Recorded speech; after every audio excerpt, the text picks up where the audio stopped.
Gridiron Grinder! Hut hut hike! All right, it's Wednesday night, Gridiron Grinder time. I'm Ryan. With me, as always, is my buddy James. Just a couple of dudes hanging out, talking about what's going on in the NFL each week. This is episode 110 of Gridiron Grinder. And for tonight, we're going to kick things off with Name That Stadium like we always do. Then we're going to cover the news from this past week. There was a lot there. After that, we're going to jump in and provide our dark horse Super Bowl teams, which basically means teams that did not make the playoffs last year that we think have improved enough that they could make a run to the Super Bowl this year. Obviously, outside shot, but Cincinnati did it last year. Anything can happen. So, and then last but not least, we will finish the show with question of the week. And so, yeah, with all that being said, how's it going tonight, James? It's going good. How's it going with you? Good, man. I'll say we had another successful week with Gridiron Grinder. Our subscribers jumped, James, by 10%. And so I feel good Wow. about that. We Uh, got one more. yeah, yeah. Thanks for ruining it. 10% sounded better, James. But no, we got a guy, Thiago Zimmerman, subscribed this past week. So welcome to the channel. Thank you. It feels good to have some traction lately, and the views have stayed high, which is nice. Um, and I'm interested to see how it works once the season starts because, like I kind of was telling you a few weeks ago, we have sort of a trend of videos trickling in the views for 3 or 4 weeks and then they fall off. But once the regular season starts, it's really more of a week to week thing. And so I got to believe the views are going to go down just because of that. The data is not relevant for quite as long, but that's okay. It's been a good summer. I was expecting it to be a lot worse because summertime there's not as much action, man. So I'm happy. True, true. All right, well, let's kick it over. Let's do Name That Stadium. And so, for anybody who's watching, this is just a little fun puff piece we do on the show each week. As you can see, James is out there traveling the country. If you think you know what stadium he has in his background, hit us up in our comments section. First person to get the right answer, they'll get a shout out in next week's show. I promise you one day swag will be coming. We just need to keep growing that subscriber count. If we could go 10% a week, we'll be there in no time. Uh, yeah, yeah, James, you like that. But yeah, hey, why don't you tell us, James, where were you at last week, man? Well, last week I think was an obvious one, and for you at least. Last week I was at Ford Field. I mean, we were talking about the NFC North was in there, and anytime for those in the future, anytime we have a Lions heavy show or a potentially Lions heavy show, I'm going to be at Ford Field because lately that's the only love I can really give the Lions because they definitely haven't been in like my favorite game of the week or anything else relevant for a long time. Well, yeah, they have the Thanksgiving game, and that's it this year. No primetime action. So I don't blame you. Take it when you can get it. Yeah. Well, that's cool. And, like always, I'm glad you have some inspiration behind it. But, maybe one day you'll throw us for a loop and just do a random selection, make it even harder for us to guess. But that's cool. So let's move on and let's do our recap of the past week. So, James, NFL teams have been making roster cuts, getting down to that 53-man threshold. A lot of stuff happened this past week. I know I'm going to miss some stuff, but let's just start off with Jimmy G. The 49ers, they've been trying to move this guy. His market was not as strong as they expected. I heard rumors that one team offered 2 second-round picks. Not sure why they didn't take that. Maybe it was just fluff to try and get other teams interested. Either way, the 49ers are keeping him. They restructured his deal. He is the highest paid backup now in the league. From what I'm hearing, Shanahan's kind of like reiterating Trey Lance is their guy. This isn't going to be a problem for them. If anything, it's just a very nice insurance policy because they are built to win now. if they get in the playoffs and something happens with Trey Lance, they've got a nice backup plan, even though Jimmy G's not really gotten it done in the playoffs. But yeah, Okay, this is the dumbest fucking move that they could have made. just Dumbest cutting it fucking right move. to the core. And also, what this tells me is Trey Lance isn't ready. Week 3, week 4, I guarantee by week 5, Jimmy G is the starting quarterback there. If San they're Francisco, losing games, or even if they're barely winning games, like they have a few decently easy games to start the season. I mean, they yeah, I was got just pulling it Chicago, up. they got Chicago and Seattle. Yep. So I mean, they have two. Even if they start out 2-2, Honestly, when you look at it, I would say 4 out of their first 6, even though they got a bunch of them on the road, uh that's a nice start to the schedule for Trey Lance, man. huh, exactly. And if he struggles against Chicago, whose defense fucking blows. I mean, Yeah. no ifs, ands, or buts about it. He struggles again. Then he comes back and he struggles against Seattle, whose entire team fucking blows. Yeah, they're bad. Jimmy G is going to be slated week 3, week 4 as the starting quarterback, and what it tells me is Trey Lance was a failure. That draft pick was I killed him on. I killed him for when they drafted Trey Lance. I liked him as a prospect. I didn't think he fit Shanahan's offense. Yeah, we were both curious about that. It seemed unusual, but Yeah. everybody talked about the enormous potential, and they were calling him what, like you know, the mini Josh Allen or whatever they were calling him, and it was like, okay, yeah, people got carried away, and he can totally redeem himself and light it up. Nobody knows, nobody's got a crystal ball, but this is definitely a strange signal that would suggest otherwise. Yeah, and like have you seen any of their preseason action? He It's been looks limited. terrible. Like he's inaccurate.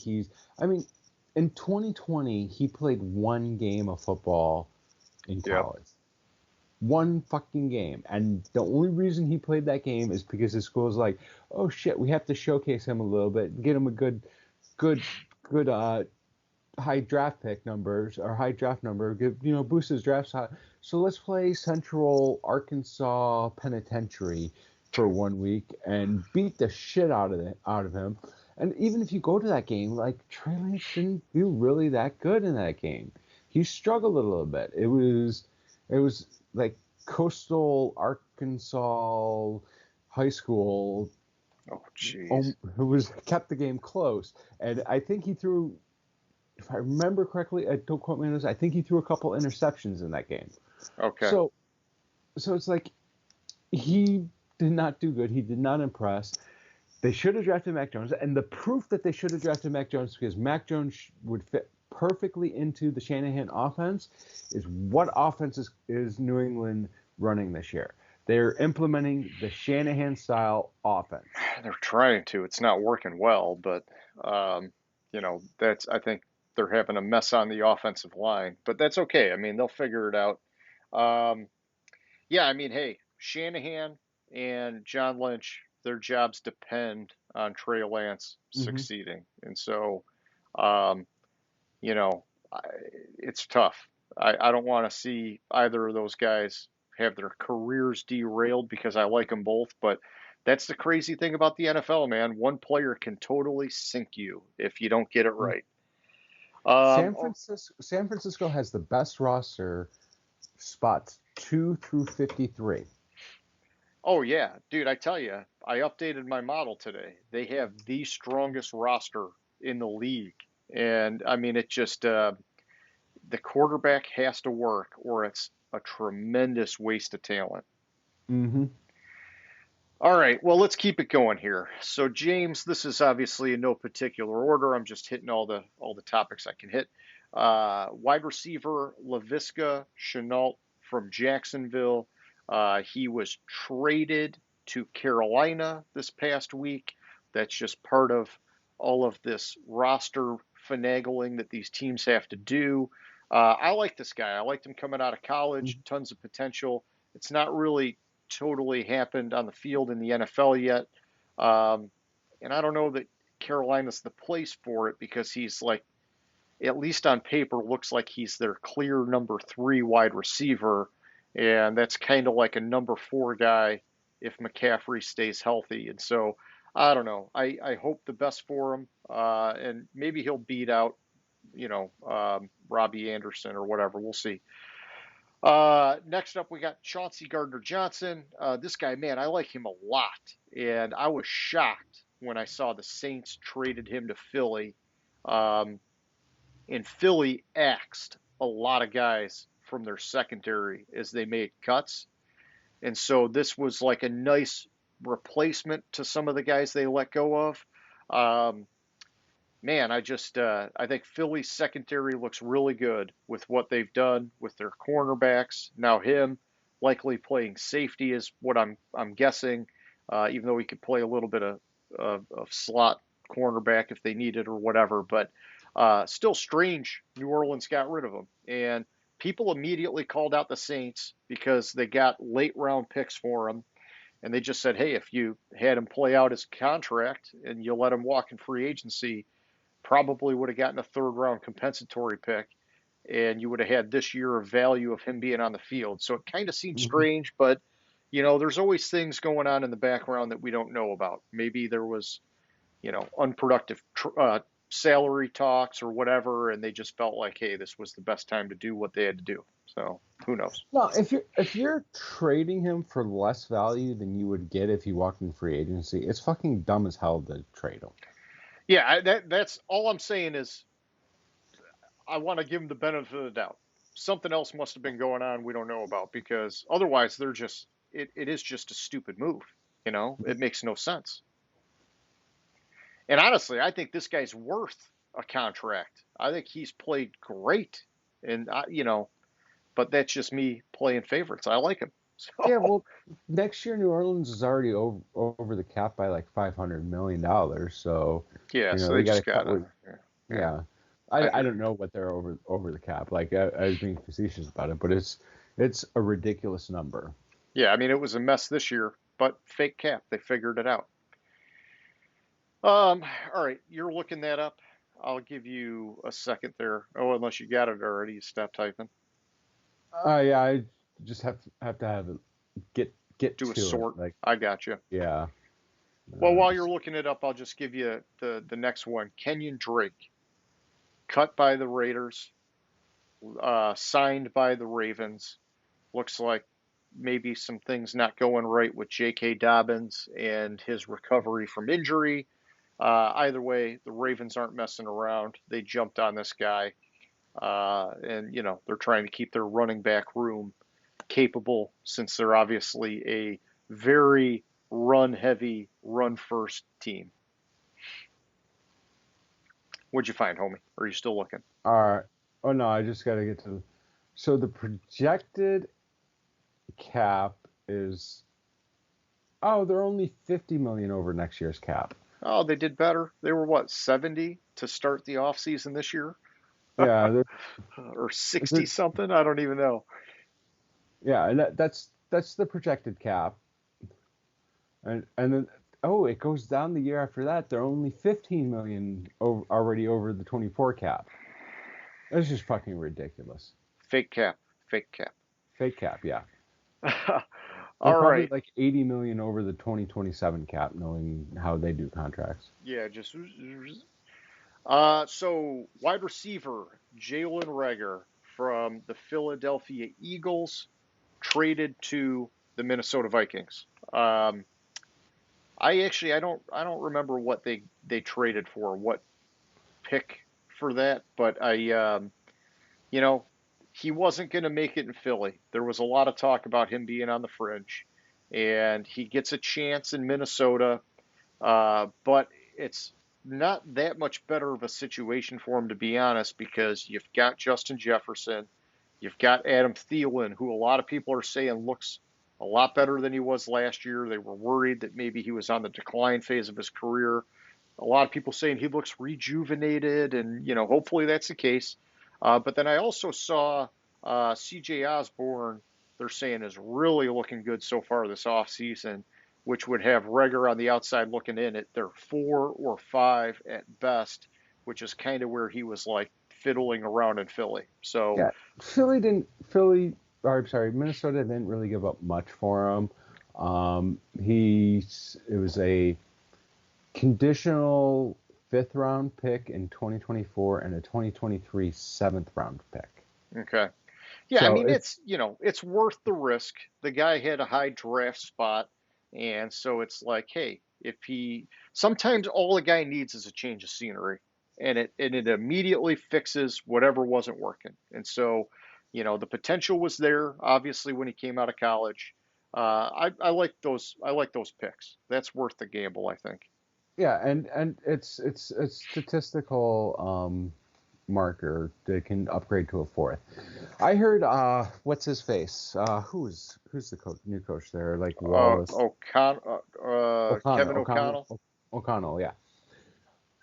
Sorry, I just was wrong. Like I heard him on the radio talking about.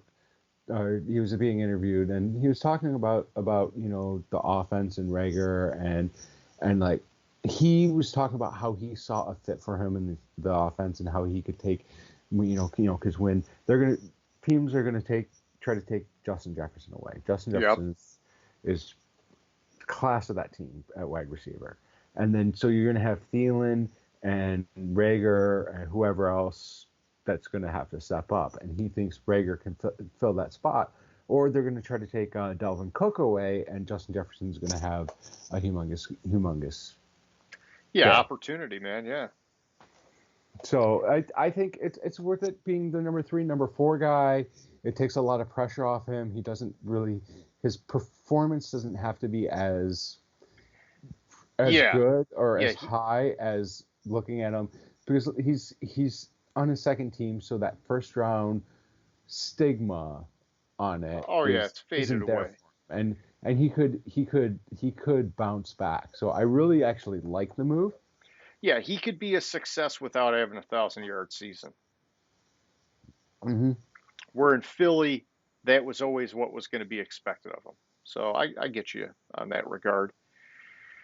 Um, this one was just a signing. The Dolphins let go of Sonny Michel. He signed with the Chargers, Mm-hmm. which makes sense. He's still fairly highly rated in a lot of circles, um, and they did let go of Justin Jackson, and so this kind of just restocks the cupboard behind Austin Eckler. They got Isaiah Spiller. They've got now Sonny Michel. It just keeps them in good shape there. I like the move. Mm-hmm. I like the move too. I wasn't surprised that Michelle was going to catch on somewhere. I was maybe a little bit surprised that it was the Chargers, but I mean it was a need. They needed depth at running back for the Chargers, so Yeah, I really like the move. it was a good move.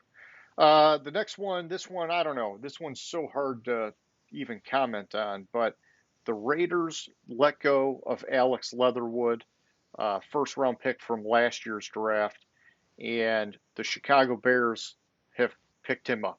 And so it's Chicago needs help on that offensive line. I don't know if they're going to get it from this guy.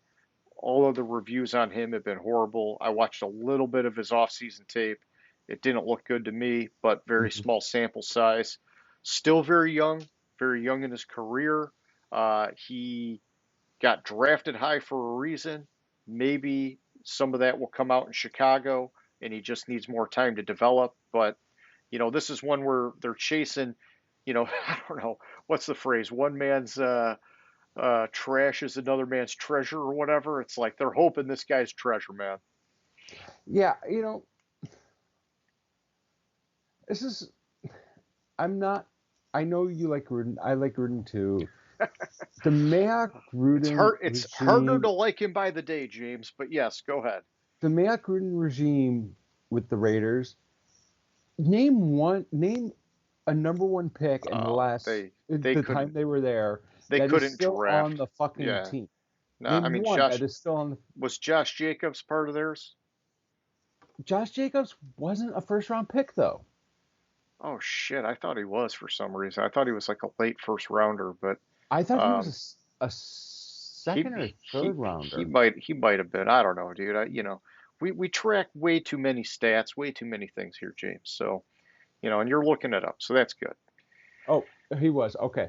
I I'm wrong. It was he was in 2019. Wait, who was the coach of the Raiders in 2019? I'm just curious. I just want to see because Sure. I think that was Del Rio. No.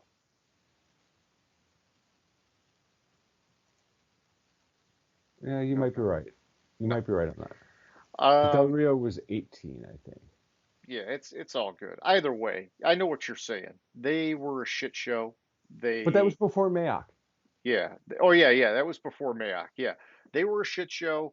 The people they drafted for the most part were horrible. Uh, and No, it they wasn't before did Mayock. Mayock was there. at the end string together a nice crew of free agent signings. But that just goes to show they couldn't draft, so they were forced to do that. And most teams do not have that much success when they got to dip that deep into the free agent well. So, Hmm. but that's okay. So, James, keeping it going here. OJ But they have Howard. two from that draft. They picked two from that draft that are still on the team in the Okay. first round. 'Cause they had three chances. Who's the other guy? Jonathan Abram. Gotcha. Okay. Shake it off. Um, all right. OJ Howard, James, tight end, was with Buffalo trying to hang on there. I actually heard some good things a while back, and then it went cold, went quiet, and then I heard he was on the fringe. They let him go. He looks like, I don't know if it's happened yet, working out for Cincinnati, might sign there. I would like that if he made it with Cincinnati. I think that would help them at tight end. Um, what did they do? They signed Hayden Hurst, I think, this offseason. And so this gives him another guy where if he figures out his health, gets back to form, gives Burrow another nice weapon. And so, fingers crossed for that it all works out there. Hmm. The next one, man, this one was wild. Washington running back Brian Robinson Jr., rookie running back, was involved in a shooting. I've heard he would. I don't know if he's been released from the hospital, but he was in stable condition. Um, this is a guy that, if you were paying attention, looked primed to dethrone Antonio Gibson as their starting running back. He was doing all the right things, making all the right plays. All the while, Gibson was fumbling away his job, literally fumbling way more than he should. And it looked like this guy was going to take it. He still ended up making the 53-man roster cut, which is obviously a sign that they think what they saw was legit and they're waiting for him to get healthy. Uh, I'm anxious to see what this guy does, man. Hmm. And I'll tell you this, James, it's a fantasy football thing. I'm in a league that had the draft last week. Why? I don't know. It's child's play. It's way too early to have a draft. I drafted Brian Robinson, and then, this happened. I don't care about my fantasy team like that. I hope the guy's okay. But for anybody who's paying attention, that's a fantasy football commissioner, don't do a draft that frickin' early because Hmm. this is a freak accident, a freak shooting, whatever. But people still get hurt in that final game of preseason. They still get hurt in that final week of practice. You should be trying to get your draft as close to the start of the season as possible. And it's like, just look at all the trades and shit that just happened. Even if a guy doesn't get hurt, a trade could have a significant impact on that guy's fantasy performance. And so Hmm. I know I'm just going on a rant here, but I'll bring it back. Okay. I hope this Back guy's to okay. Yeah. so the reports are it was a non-serious gunshot wound. He was shot and what allegedly it was a carjacking. Hope he's okay. From what I understand, he's not going to miss much time. Okay. I think what I had read was it was going to be 2 to 3 weeks. Oh, that'd be a great turnaround. That's what I think I remember. I could be conflating it with somebody else, but No, hey, I mean that would that'd be a good indicator. He didn't get hit in any vital spot, and just a flesh wound, as they say in the Arnold Schwarzenegger movies. Oh, it's just a flesh wound. But getting shot, that can't be fun. It's okay. He was shot. He was shot in the arm. Okay, that's I'm just going back to the article. yeah. He was shot in the arm. Guys, injuries. But said the running back had positive feedback from doctors. Blah blah blah.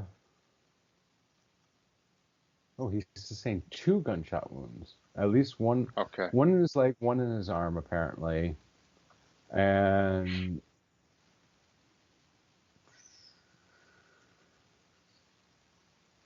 well, if you're being carjacked, just give up your car. Don't struggle with anybody that's trying to steal your car, because that's apparently what happened.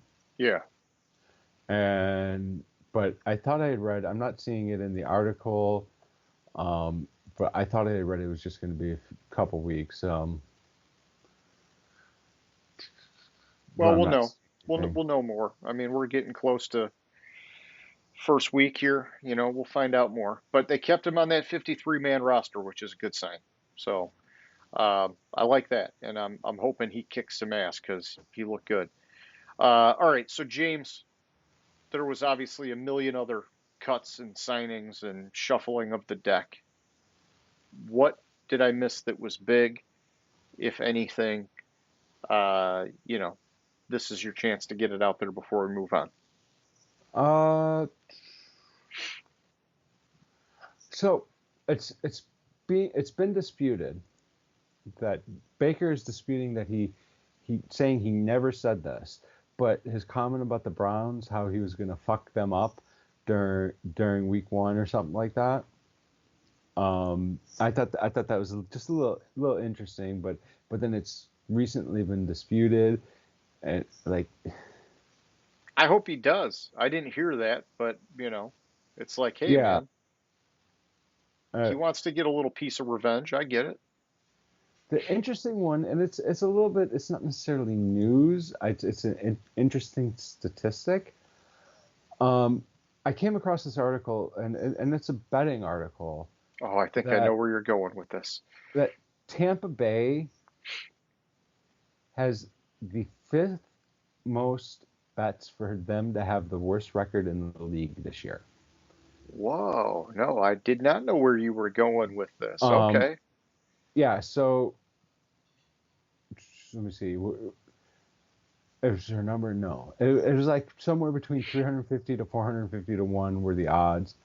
And so the Well, it's fifth, because it's all the where's Brady speculation, which he's back now, but you yeah, know, so it, the Browns, the Bears, the Seahawks, and the Steelers are the 4 teams that have less than Browns, Tampa the Bay. Bears. I mean, I can see the Bears, you know, all the other teams you can make an argument that there's some kind of narrative of hope.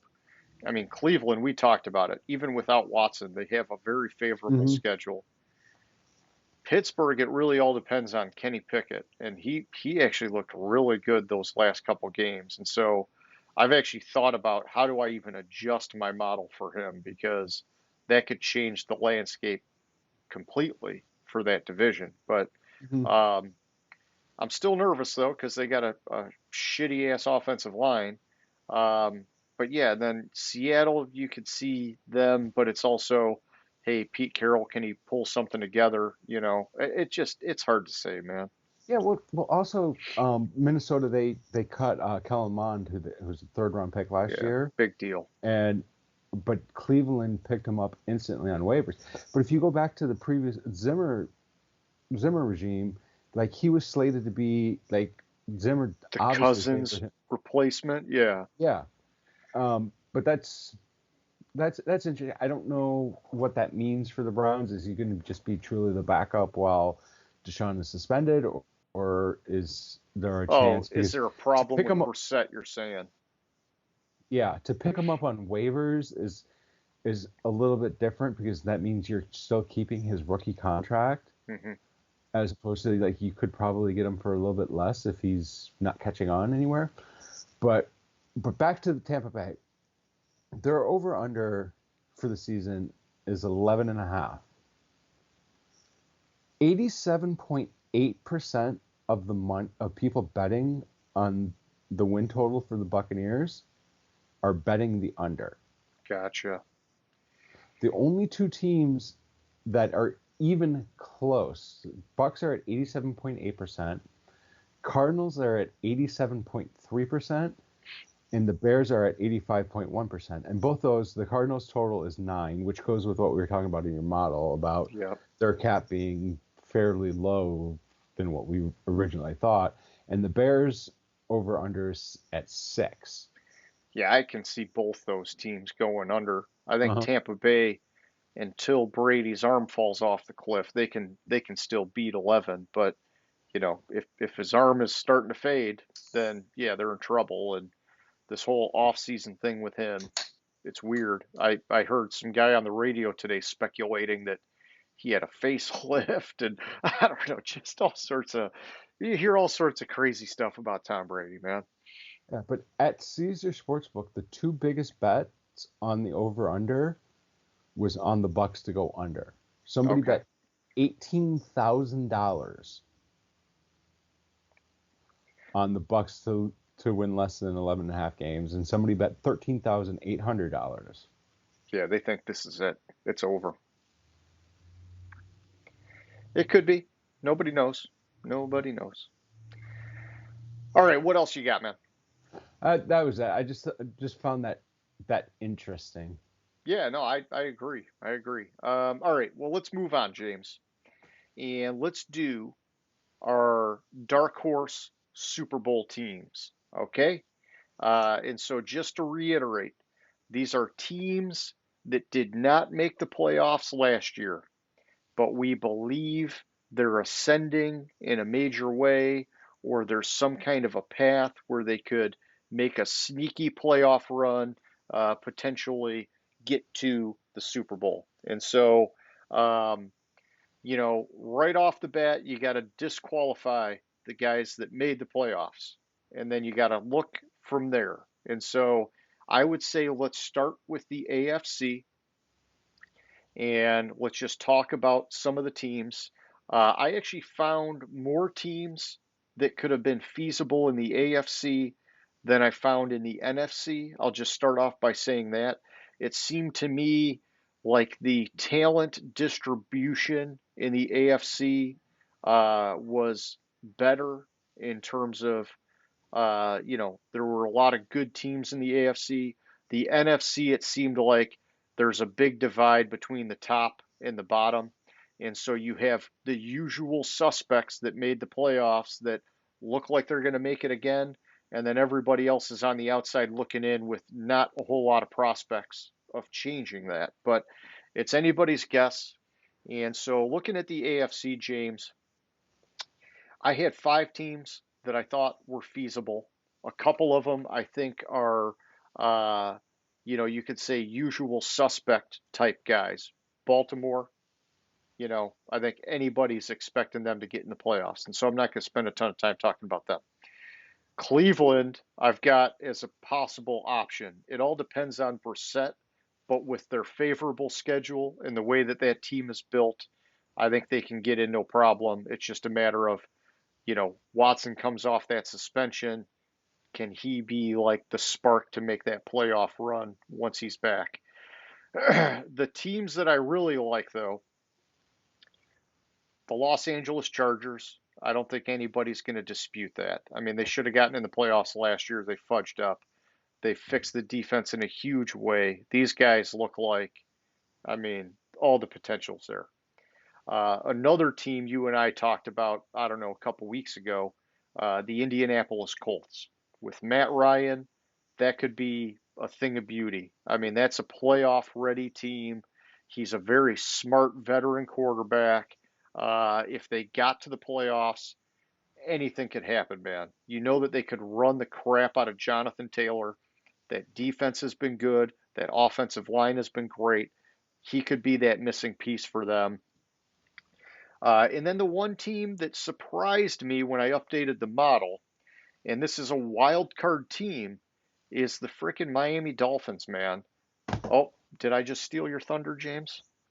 Every single fucking team you just named is my list besides Cleveland.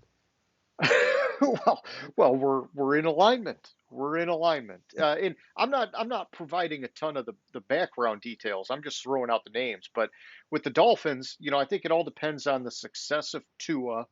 Mm-hmm. But this team, offensively, defensively, has a ton of talent now, and they were, we talked about it just 2 years ago. They were way ahead of schedule in their rebuild. Shocked about everything that happened with Flores. And now you look at this year, they bring in Tyreek Hill, they bring in Teron Armstead. I mean, it's just the new coach, the new running backs. I mean, it's like the stars have aligned for this team. If Tua can't get it done this year, it just doesn't look like it'll ever get done for him. But he can get it done. We'll find out. And if it's anybody's guess. But yeah, the model definitely, when I updated everything, really freaking likes the Dolphins now. And so, that's what I'm seeing AFC, man. Mm-hmm. Comments. Tell me Okay, what you think here. so Baltimore, yeah, Baltimore's the usual suspect. Baltimore's always in the conversation. The concern with Baltimore and the reason why I left Baltimore off the list is I want to know what's going on with their running back, and because I think, and I want to know if Lamar can actually throw the ball downfield. Yeah. I've heard wild speculations this week. Well, first of all, Lamar took to Twitter talking about how he wasn't offered this, he wasn't offered that, what was offered, or whatever. The wild ass fucking speculation I heard this week was if Tua fails, Miami's going to move heaven and fucking earth to get Lamar Jackson. Man. Which is crazy. Yeah, I could see them making a move for Jimmy G because of the connection with McGlinchey. Mm-hmm. I mean McGlinchey, McDaniel. But Lamar, wow, I don't know. I mean, I anything can happen with Lamar. It's so Yeah, unknown right now. exactly. It's unknown. If they're playing from behind, if they're not playing from behind. The thing with Miami is when you look at the team and why it's hard to be confident in saying they could be a dark horse is they have to prove a little bit. They have to prove. Well, no team is built to move the ball on 3rd and 8. I don't think Tua can really throw the ball downfield on 3rd and long. It's going to be Gotcha. a lot of Tyreek Hill is going to have to catch it underneath and Work his magic, man. Yeah. Work his magic, and that's not a recipe for success. I like Miami in the picture because Tyreek Hill I think is a fucking phenomenal talent, and it does depend on Tua. I 100% agree there. Indianapolis, Matt Ryan, I kind of, they were a playoff team last year. They should have been a playoff team last year if Carson Wentz wouldn't have fucked up. So Yeah. It's hard to put them really as a dark horse. The Chargers, when I slated out my playoffs and based on records, based on tiebreaker, who plays who, And like I really struggled in the AFC Championship game to pick Buffalo to beat the Chargers. I just really like what the Chargers have been building Okay. there. And I think this is the make or break year for Herbert.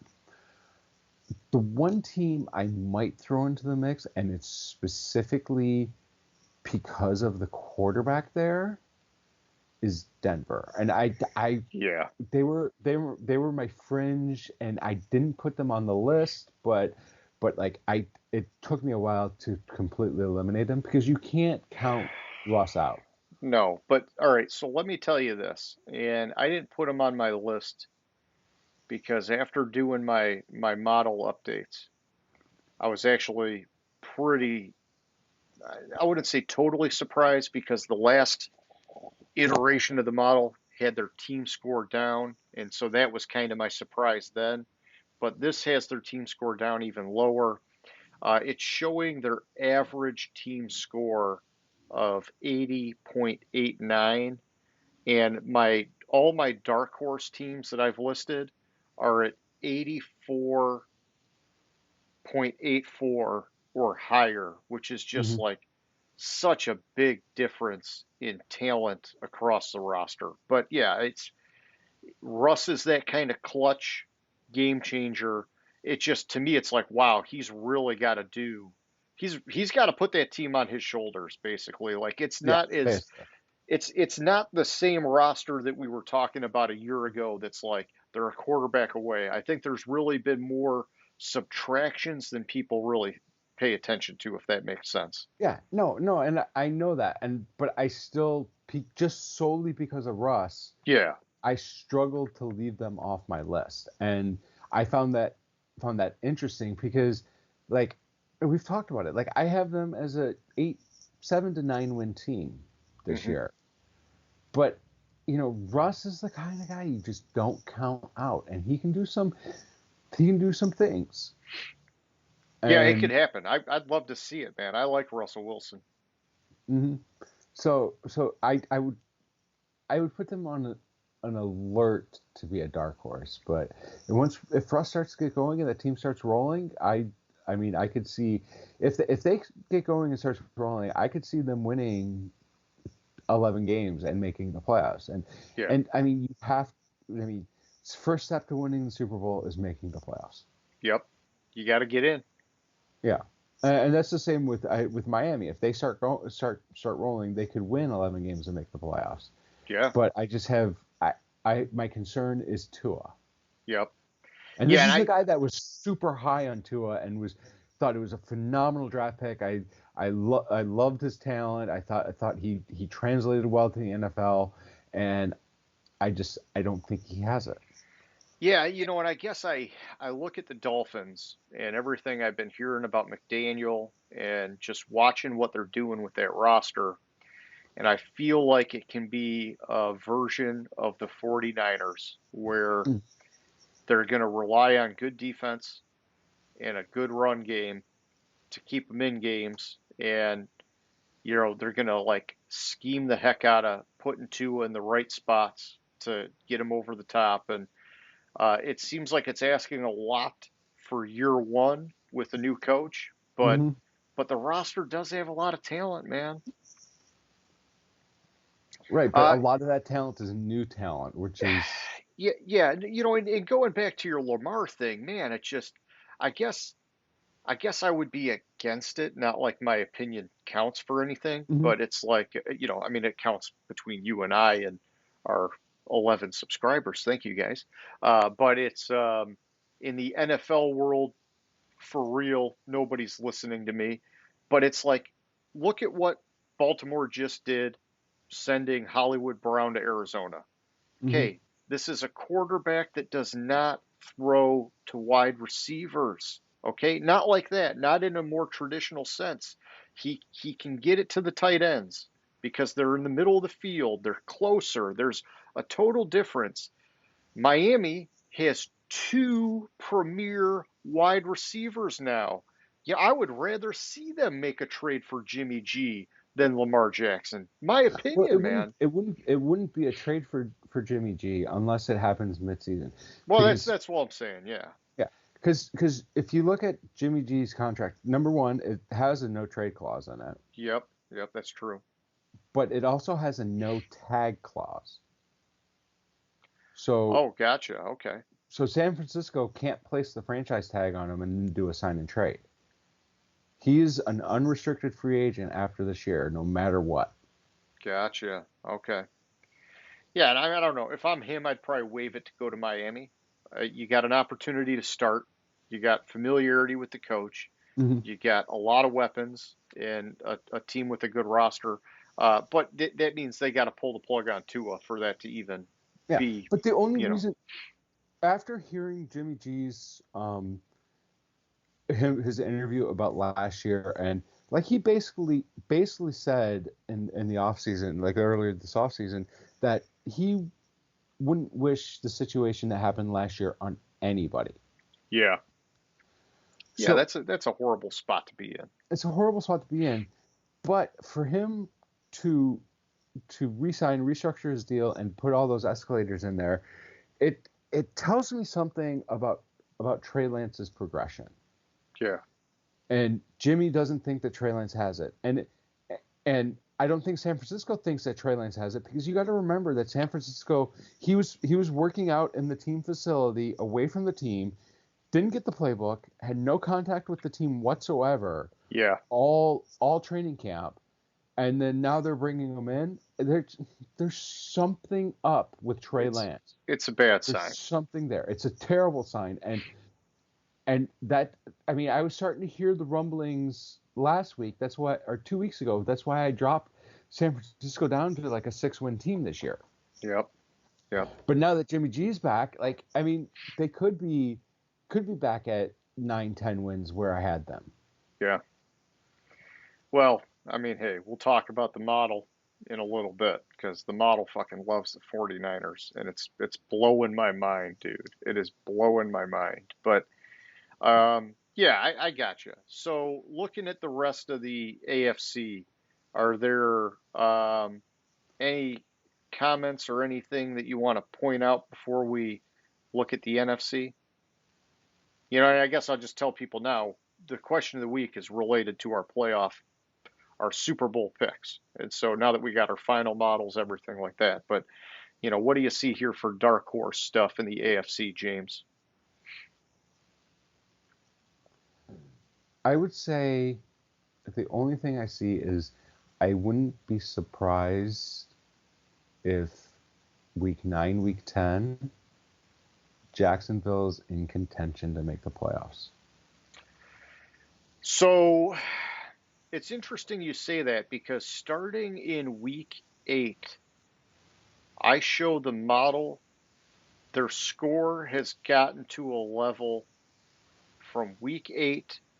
They have a slight dip in weeks 13 and 14, but week 8 through week 18, I show them steadily in the 82 to high, I'm sorry, the 80 to high 82 range, which has them very competitive in that stretch of the season. Yeah, I think Jacksonville's gonna be really competitive, and I I go back and forth on the Philly game, Okay. and that's where I think it hinges. Okay. I Yeah, keep I Philly, think this man, they're on fire looking. Holy cow. exactly. I think if Jacksonville can win at Philly, I think that could give them a stretch where they could get on a little bit of a roll. Like, yeah, they have Philly, then they have Houston, Indy, Giants, Denver, Vegas, KC, and then after their bye, they have somewhat of an easy schedule. So like, you know, when you're going into the bye, there's a possibility that they could still be in the playoff picture, which blows my mind. Yeah, I mean, hey, they've got the right coach, in my opinion, and they're they're early in a turnaround, but they've made smart moves for the most part. Mm-hmm. I think they paid Christian Kirk up the nose, but hey, I get it. You need wide receiver help. No, I like what they're doing, man. I'm just trying to be patient, but I like Doug Yeah. Peterson a lot. You know, Trevor Lawrence obviously had a ton of potential coming out of college. They just got to unlock it. ETN's going to be healthy. James Robinson, he's working his way back. They got potential, man. They got potential. I'll just say that. Yeah, they got potential, and that's I just I was shocked when I went back through it and I saw how competitive I had them early in the season, which is going to snowball into the end of the season and just build momentum. And right around their bye week They is could where be it, a surprise team, is what you're saying. Yeah, yeah. But nice. I'm not ready to call them a dark horse. Well, no, no, no. That's them making the playoffs. That's a big enough move right there. If Hmm. they snuck into a wild card spot, you'd say that's a wild success for Jacksonville from where they were a year ago. So Yes. yeah, yeah. No, maybe next year dark horse, but not this year. Not this year. All right. Well, let's move to the NFC, James. And so this is where I was kind of telling you it was like a night and day difference. I had five potential teams in the AFC. I'm only seeing two in the NFC. And since I stole some of your thunder earlier, why don't you just give me your teams and then we'll just back and forth until we run out of steam.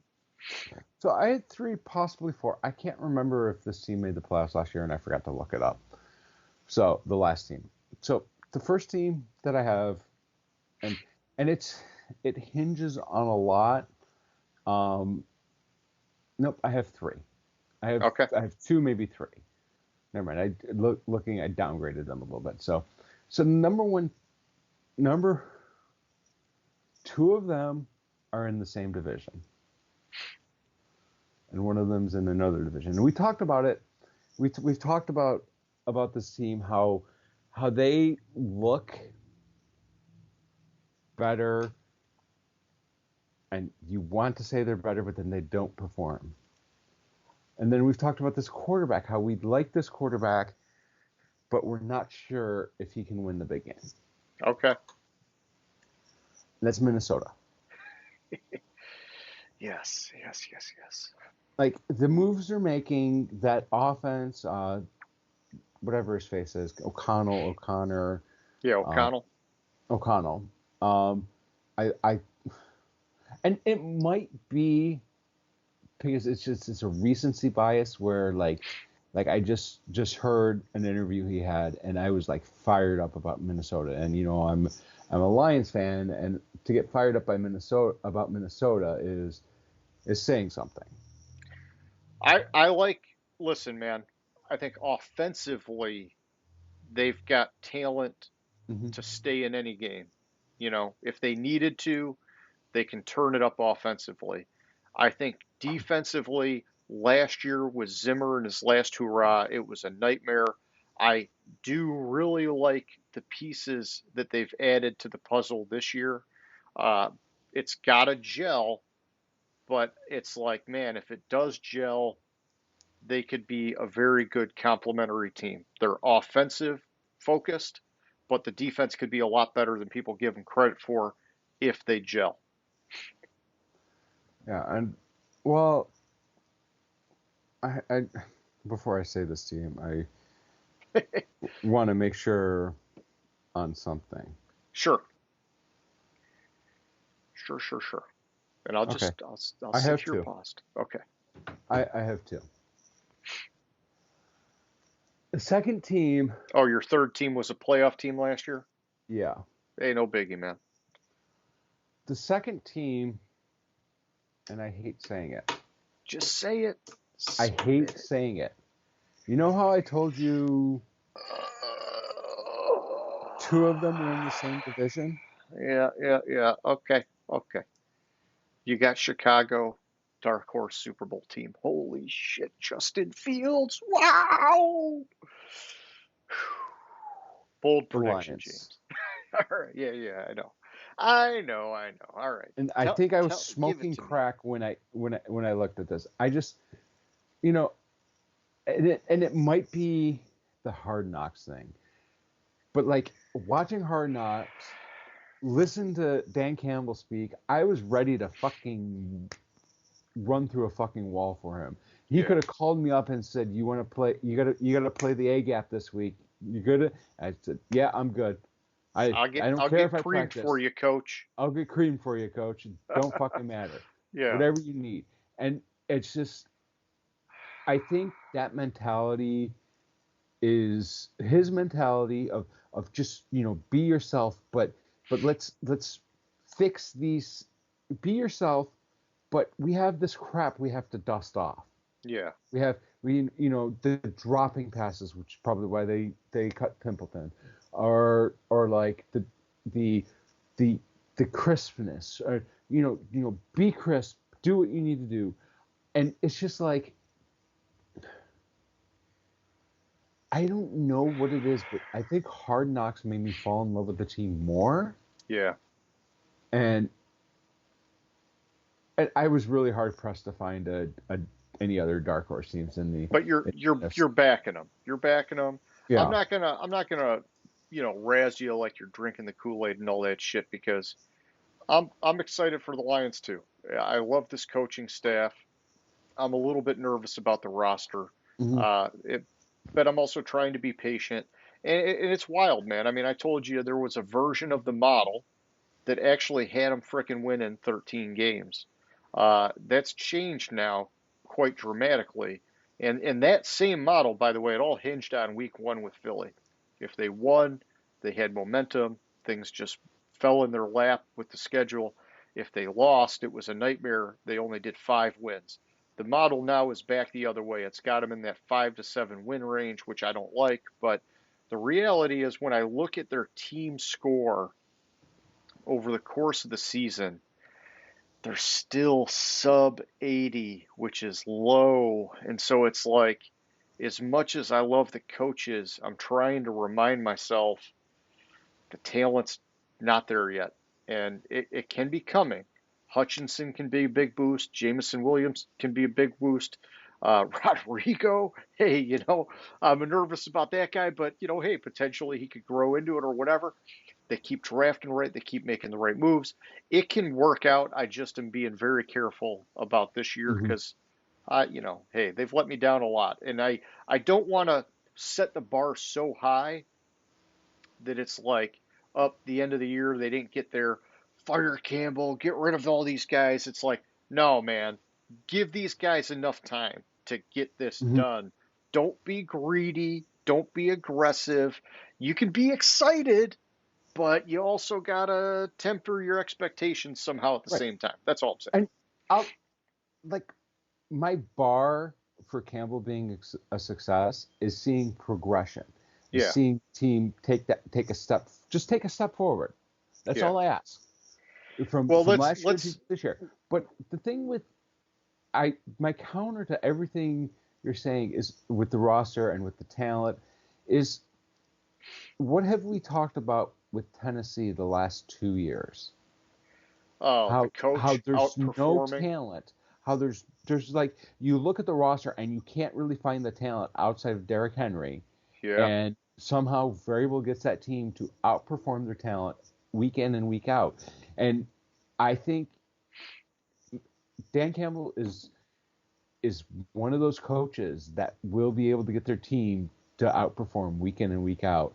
I I look for a progression this year. I'll be happy with the progression, but then again, we did say dark horse. oh yeah, oh yeah, yeah. We're not saying slam dunk. We're saying, hey, there is a path, even if it's a narrow path. Maybe they can make it happen. Hmm. Hey, I like it, man. I like you getting excited for the Lions. I'll give you my two teams, and they're different, which is nice that we got some variety here.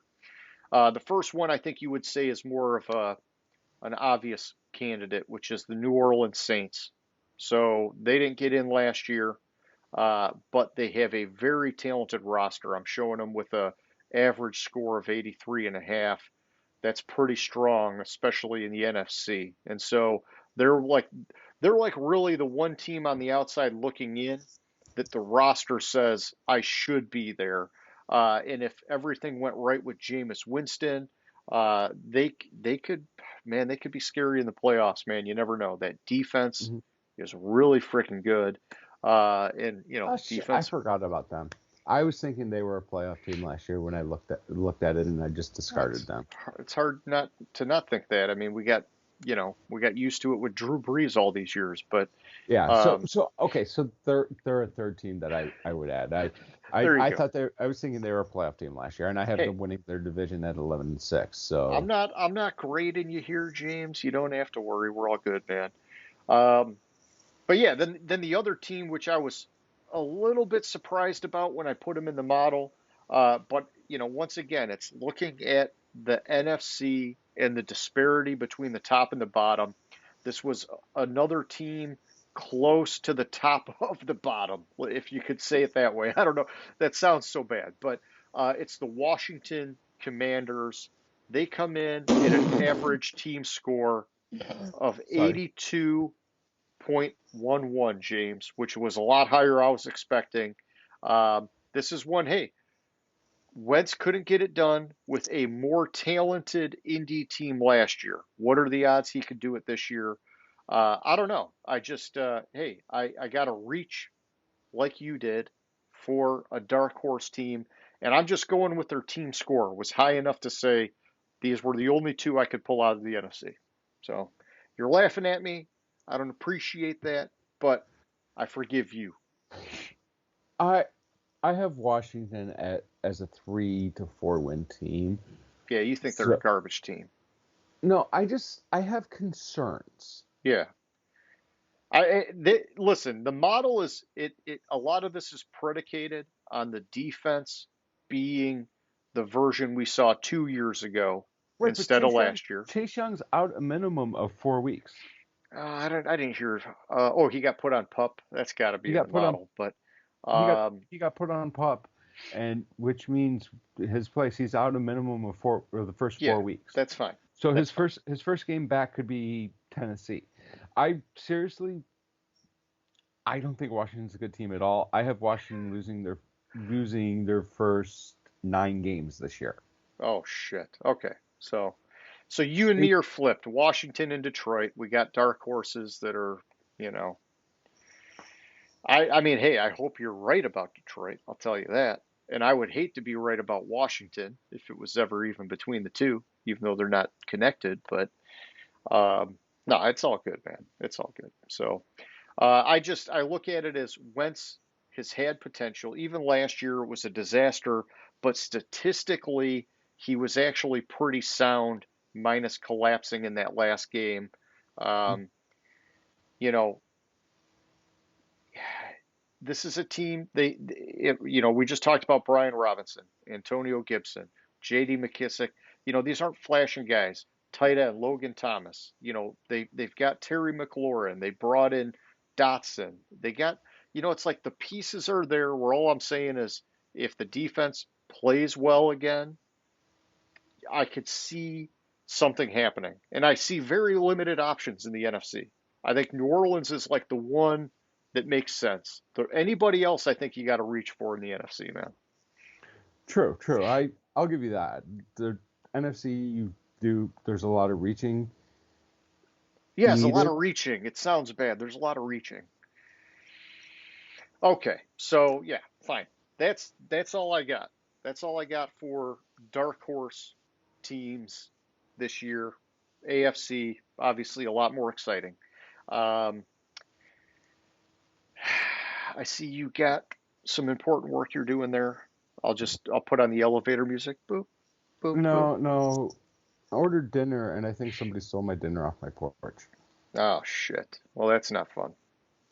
Yeah. All right. Well, let's move it on then. You good? Yeah, I'm good. I was just like, what the fuck?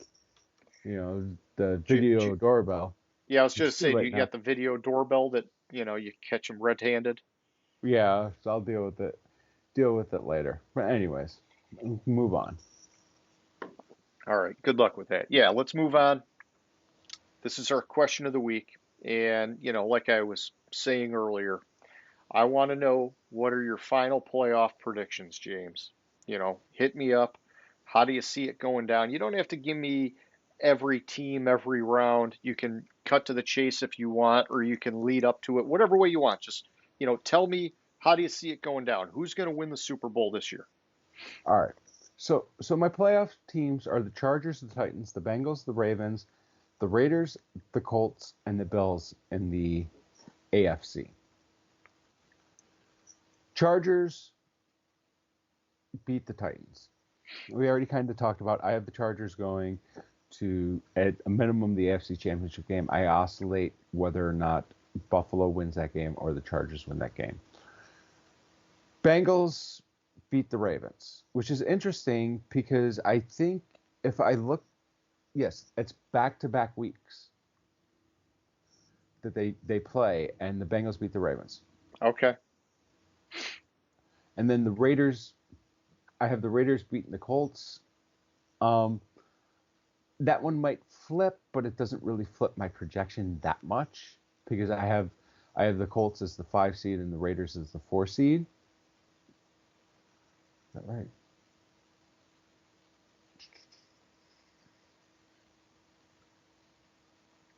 Yeah, both those are lower seeds in Cincinnati, so it wouldn't flip my projections much. That game could flip, but okay. Then I have the Bills beating the Raiders and the Chargers beating the Bengals. And what I think is going to be a phenomenal game, and where I gave the edge was because the game's going to be at Buffalo, and that's where I ultimately gave the edge. I currently have Buffalo beating the Chargers. Okay. And going to the Super Bowl. You got Buffalo beating the Chargers, going to the Super Bowl. Okay. All right. For the NFC, I have New Orleans, Tampa Bay, Green Bay, Arizona, Detroit, Philadelphia, and Los Angeles in the playoffs. I have, which I don't know how the fuck this happened. I seriously don't know how the fuck this happened, but both AFC and NFC, I have divisional teams playing in the first round of the playoffs. Okay. I have New Orleans beating the Bucks. I have Arizona in the playoffs, but they're just barely in the playoffs. And, I mean, we talked about it. Green Bay is Green Bay. Aaron Rodgers doesn't really lose until the 49ers. Lucky for him, I don't have the 49ers in the playoffs. So Green Bay beats Arizona. I have the Lions beating Philadelphia. And every which way I look at this, I still have the Lions beating Philadelphia. Okay. So that leaves New Orleans at Green Bay, the Lions at the Rams, which if the Lions are playing in the second round of the playoffs at the Rams, I'm going to that fucking game. Yes. If they're playing in the first round of the playoffs at the Rams, I'm going to that fucking game. If they're playing in the fucking conference championship game at the Rams, I'm going to that fucking game. I have this is where I messed up on my dark horses because I have New Orleans beating Green Bay in the second round of the playoffs at Green Bay. Okay. And going to the NFC Championship game. I just assumed they were a playoff team last year, and I didn't look it up because it's so natural for them to have been a playoff team. Yeah. I have the Rams beating the Lions. Unfortunately, I can't pick the Lions to go to the fucking NFC Championship game. Yeah, we live in reality. I got you. Yeah. So then that's the Rams and New Orleans at New Orleans at the Rams. Sorry. And this game, I don't think it's gonna amount to that interesting of a game. I think the Rams handily beat New Orleans. Okay. You could make the argument, New Orleans wants revenge for the blown pass interference call and blah blah. Yeah. Different team. That was like 3 years ago. This one's not going to come down to bad luck like 2 years in a row happened for New Orleans with the pass interference call and then the Minnesota Miracle or whatever the hell they called it. Yeah, with Diggs. With Diggs. Rams beat New Orleans handily. And then go to the Super Bowl.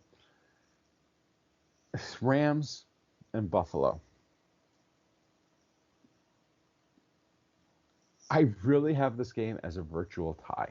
Okay. I literally flipped a coin on this game, and it came up with the Rams winning the game, Gotcha.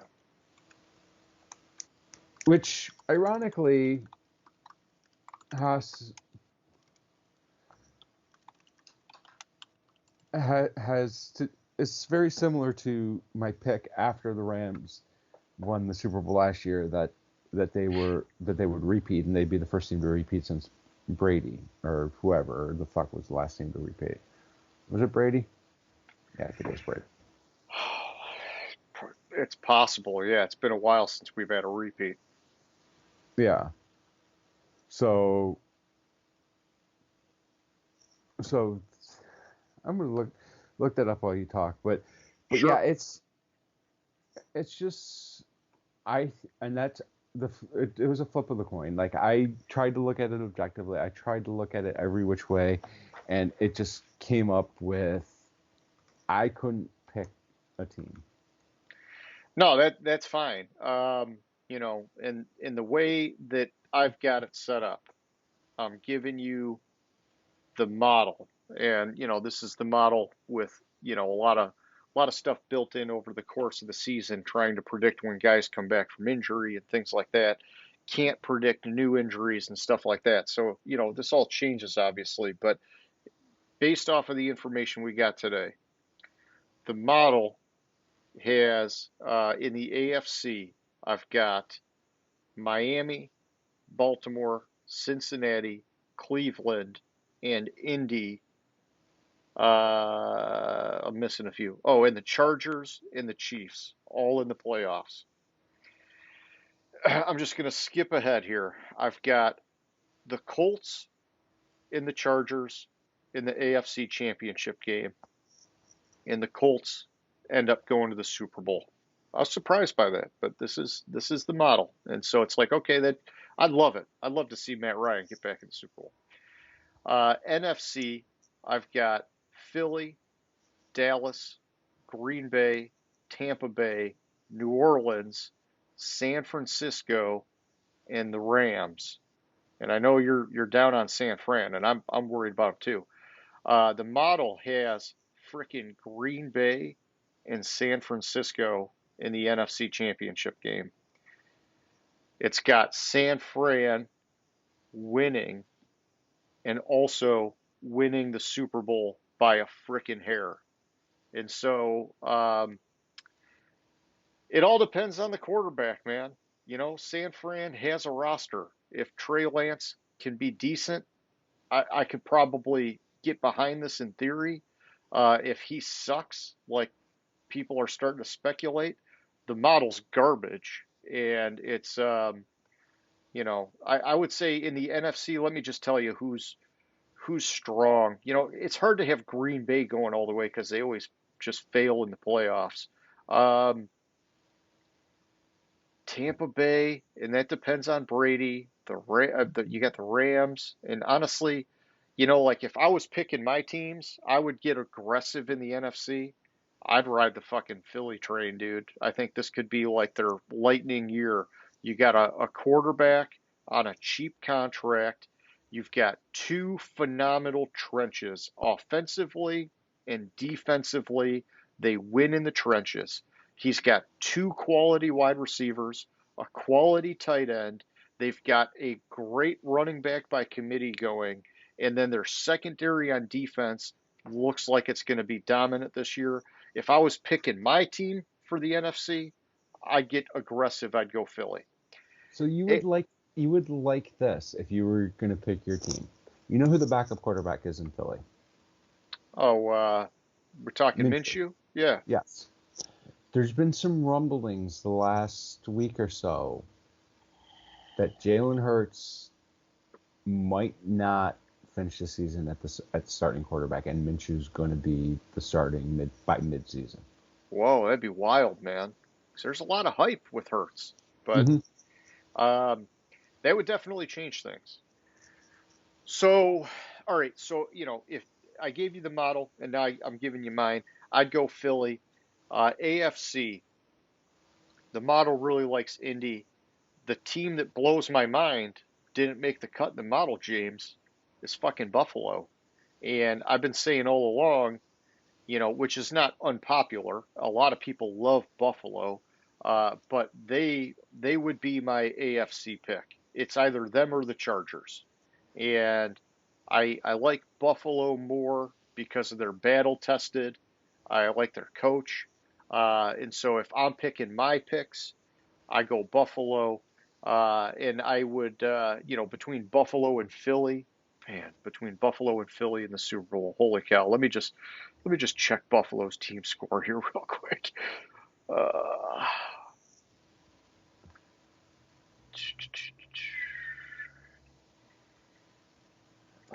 And the I don't kick is know up, and it's wide right. what just happened. Wide right. I Oh, was joking about Buffalo in the Super Bowl. oh, gotcha. Uh, NFC East team, because the wide right happened against the Giants. See, the model actually shows Philly beating Buffalo if I plugged them in. Okay, but I would go Buffalo. I would go Buffalo in that scenario. So, um, you know, I gave you the model. I gave you my picks. I'd take Buffalo, um, which I know is not. There's a lot of people picking Buffalo, but for good reason. So. But yeah, man, it's anybody's guess. And the model, man, I tell you, it's changed quite a bit. There's still going to be some more action between now and week one. Most of it'll probably happen in these next couple days, and then that'll tweak things again. So, but this is like, got to put the stamp on it somewhere, right? Yeah. So I looked it up. The last back-to-back Super Bowl champions was Super Bowl 38 and Super Bowl 39. Okay. 38, New England beat Carolina, and 39, New England beat Philly.